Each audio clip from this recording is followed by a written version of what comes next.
Hello, in this video I want to show you how to mute all notification sounds for XIAOMI 12T.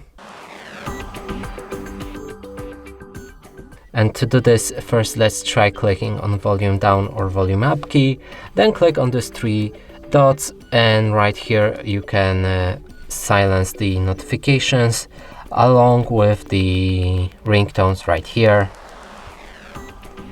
Now another way to do it is to again click on this button, three dots, and click on this volume to mute or unmute them.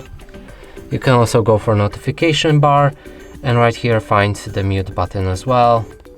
Now another way is to open the setting and right here find sound and vibration, and here adjust the ringtone volume like this.